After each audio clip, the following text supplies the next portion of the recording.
A special thank you to each of our subscribers who make this channel possible. Here's today's story. In a dramatic escalation of tensions in Georgia, 107 individuals have been arrested following 2 consecutive nights of protests against the government's controversial decision to postpone European Union membership talks. The unrest was ignited by the ruling Georgian Dream Party's claim of victory in the October 26 parliamentary elections, which many in the pro-European opposition have labeled as fraudulent.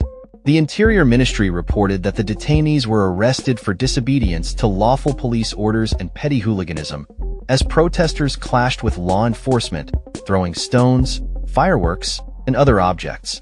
The protests have drawn significant attention, with reports indicating that at least 10 police officers sustained injuries during the confrontations.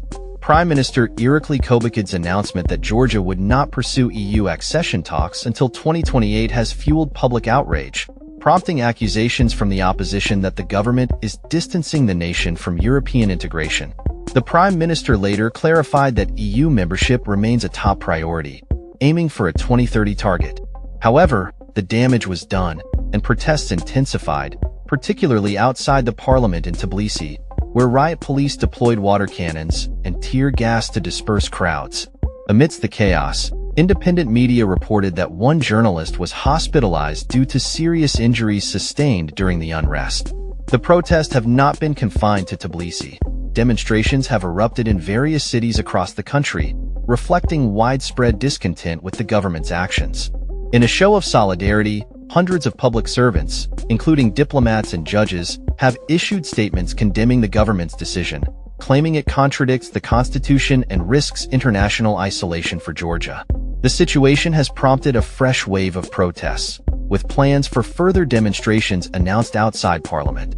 President Salome Zurabishvili, at odds with the ruling party, has publicly supported the resistance movement, pledging to unite with citizens until Georgia can return to its European path and secure new elections. The political crisis has been exacerbated by allegations of widespread electoral fraud, with Brussels demanding investigations into reported irregularities. As the legitimacy of the Georgian Dream Party is called into question, the international community has expressed concern over the violent suppression of peaceful protests. Amnesty International and the OSCE have condemned the police's heavy-handed tactics, highlighting the need for respect for the right to peaceful assembly. The ongoing turmoil in Georgia raises critical questions about the country's future direction, as it grapples with internal strife and the potential ramifications of its relationship with the European Union. That's all for this story. We upload videos every day covering many different subjects, so hit that subscribe button to stay informed. Thanks for watching.